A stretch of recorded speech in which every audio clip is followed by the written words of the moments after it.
नमो भगवते वासुदेवाय। सूत उवाच तत्र गोमिथुनं राजा हन्यमानमनाथवत् दण्डहस्तञ्च वृषलं तदृशे नृपलाञ्छनं वृषं मृणालधवलं मेहन्तमिव बिभ्यतं वेपमानं पदैकेन सीदन्तं शूद्रताडितं गाञ्च धर्मदुघां दीनां भृशं शूद्रपदाहताम् विभत्सां साश्रुवदनां क्षामाञ्जवसमिच्छतीम् पप्रच्छरथमारूढः कार्तस्वरपरिच्छदं मेघगम्भीरया वाचा समारोपितकार्मुकः कस्त्वं मच्छरणे लोके बलाद्धंस्य बलान्बली नरदेवोऽसि वेषेण नटवत्कर्मणा द्विजः यस्त्वं कृष्णे गते दूरं सह गाण्डीवधन्वना शोच्योऽस्य शोच्यान्रहसि प्रहरन्वधमर्हसि त्वं वा मृणालधवलपादैर्न्यूनः पदाचरन् वृषरूपेण किं कश्चिद्देवो नः परिखेदयन् न जातु पौरवेन्द्राणां दोर्दण्डपरिरम्भिते भूतलेऽनुपतन्त्यस्मिन् विना ते प्राणिनां शुचः मा सौरभेयानुशुचो व्येतु ते वृषलाद्भयम् मा रोदीरम्बभद्रन्ते खलानां महिषास्तरि यस्य राष्ट्रे प्रजाः सर्वास्त्रस्यन्ते साध्यसाधुभिः तस्य मत्तस्य नश्यन्ति कीर्तिराजुर्भगो गतिः एष राज्ञां परो धर्मो ह्यार्तानामार्तिनिग्रहः अत एनं वधिष्यामि भूतद्रुहमसत्तमम् को वृश्चत्तव पादां स्त्रीन् सौरभेय चतुष्पद मा भुवं स्वादृशा राष्ट्रे राज्ञां कृष्णानुवर्तिनाम् आख्याहि वृषभद्रं वः साधूनामकृतागसाम् आत्मवैरोप्यकर्तारं पार्थानां कीर्तिदूषणं जनेनागस्य घञ्युञ्जन् सर्वतोऽस्य च मद्भयम् साधूनां भद्रमेव स्यादसाधुदमने कृते अनागस्विह भूतेषु य आगस्कृन्निरङ्कुशः आहर्तास्मि भुजं साक्षादमर्त्यस्यापि साङ्गदम् राज्ञो हि परमो धर्मस्वधर्मस्थानुपालनं शासतोऽन्यान् यथा शास्त्रमनापद्युत्पथानिह धर्म उवाच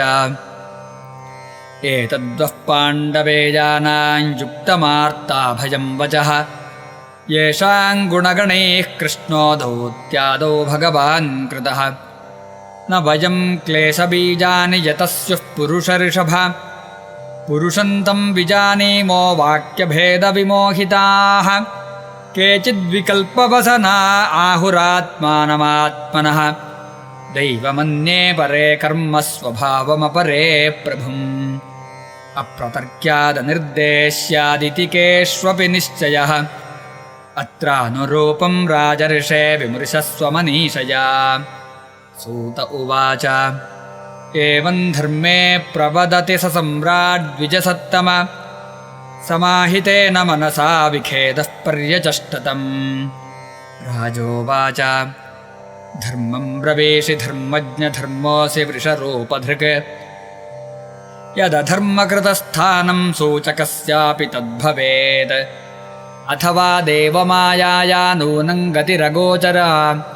चेतसो वचसश्चापि भूतानामिति निश्चयः तपश्शौचं दया सत्यमिति वादाः कृते कृताः अधर्मांशैस्त्रयो भग्नाः स्मयसङ्गमदैस्तव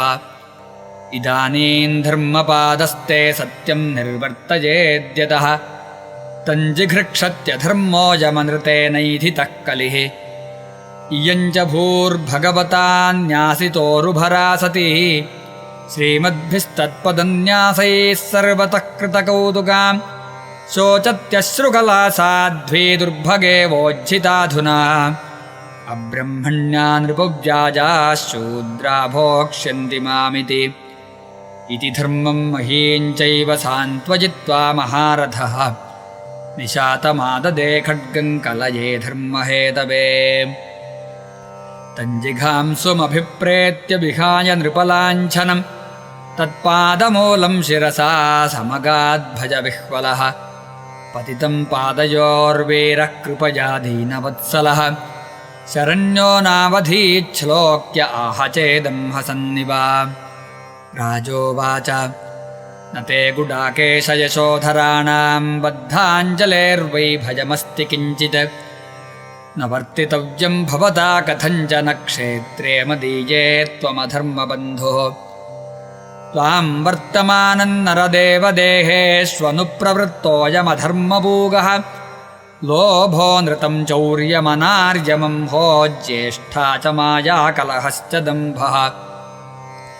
न वर्तितव्यं तदधर्मबन्धो धर्मेण सत्येन च वर्तितव्ये ब्रह्मावर्ते यत्र यजन्ति यज्ञैर्यज्ञेश्वरं यज्ञपिता न विज्ञाः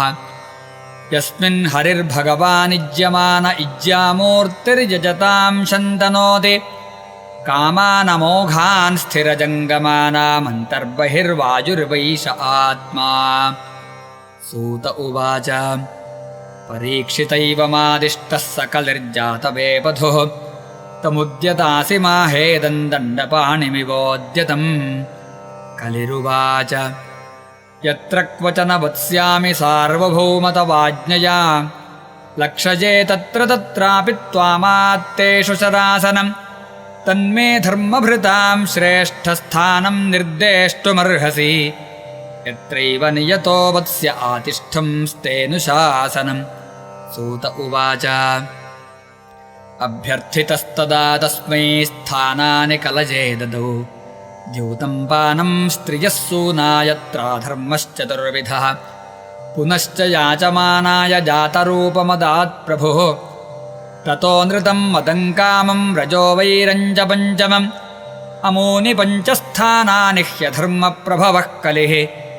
औत्तरेयेण दत्तानि न्यवसत्तन्निदेशकृत्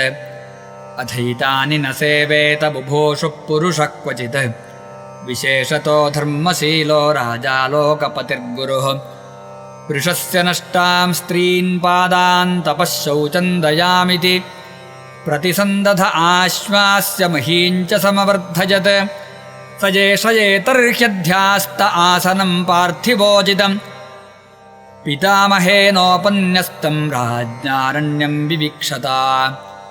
आस्तेऽधुना स राजर्षिः कौरवेन्द्रश्रियोल्लसन् गजाह्वजे महाभागश्चक्रवर्ती बृहच्छ्रवाः इत्थं भूतानुभावोऽयमभिमन्युसुतो नृपः